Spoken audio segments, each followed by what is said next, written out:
Отношения и близость – это в первую очередь навык. А навык у вас может появиться только когда вы постоянно практикуетесь, когда вы проблематизированы.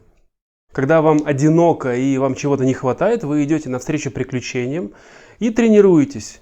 Если мне одиноко, мне не хватает близости, мне не хватает отношений, я иду туда, где могут быть люди, с которыми я могу выстроить эти отношения и близость, встречаюсь с этими людьми, проблематизируюсь, допустим, тем, что человек другой, он какой-то интересный, он какой-то инаковый, я каким-то инаковым смотрюсь.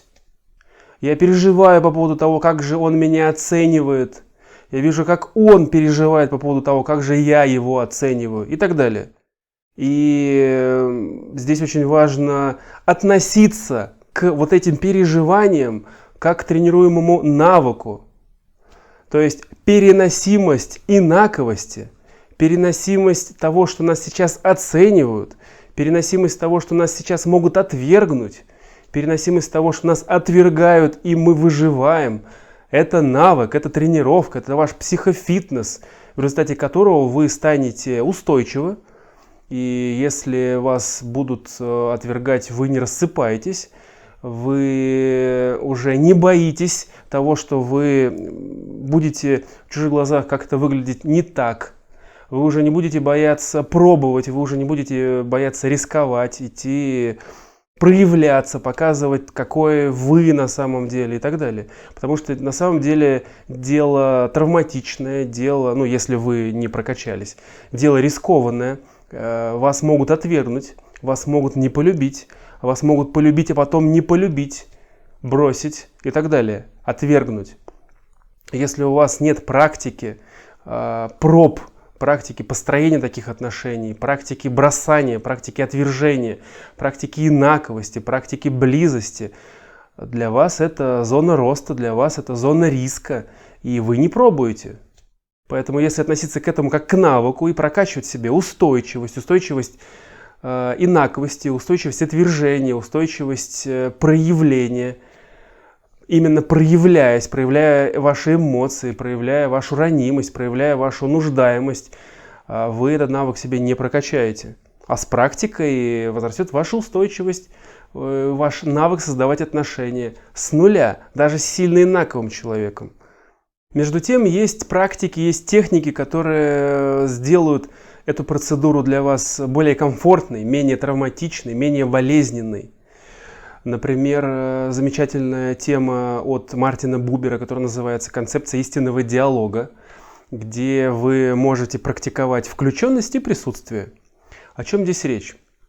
Даже если вы боитесь, даже если вам страшно, даже если вас схватил спазм, вы можете сначала, там 2 акта, сначала отыграть включенность. Что такое включенность? Это ты мне интересен, ты мне важен, я вижу тебя, я слышу тебя, я понимаю тебя, я вижу твои эмоции, и ты мне интересен, я хотела бы больше узнать о тебе и поддержать твои эмоции. А присутствие – это то, что вы доверяете другому человеку, то, что вырождается в вас, в ответ на то, что вы включаетесь в другого человека. Например, я вижу, что ты переживаешь, меня это тоже беспокоит. То есть включенность, я обращаю внимание на твои эмоции, присутствие, я проявляю свои эмоции. Твои эмоции, мои эмоции, твои эмоции, мои эмоции. Мы создаем отношения, мы создаем близость. То есть отношения – это то, что возникает между 2 людьми. И вы здесь создаете что-то объединяющее вас, сближающее вас. То есть твои эмоции, мои эмоции, твои эмоции, мои эмоции. И мы создаем «мы». Это и есть отношения, это и есть близость. Через какое-то время такого истинного включенного диалога создается вот то, что называется рапорт или одно «я» на 2, некая общность.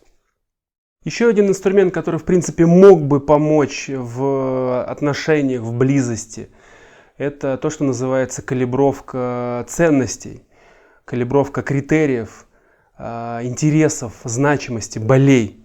То есть о чем речь? Обращайте внимание на эмоции человека, когда он говорит те или иные темы, понятия, слова и так далее.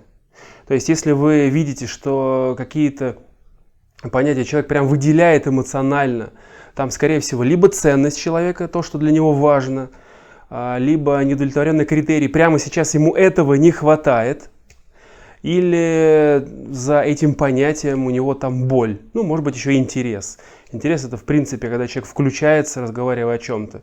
Поэтому, если вы пользуетесь навыком активного слушания, вы задаете вопросы открытые, вы интересуетесь, вы отрабатываете включенность и присутствие, и вы замечаете, что некоторые слова, некоторые понятия, некоторые вещи человека включают, он вспыхивает, он включается в вас, вы можете это поддерживать. Если вы поддерживаете ценности, критерии, неудовлетворенные критерии и интересы человека, вы точно так же создаете «мы», вы точно так же присоединяетесь к нему. А если вы это еще будете делать искренне, включенно, вы станете очень приятным, теплым, интересным собеседником.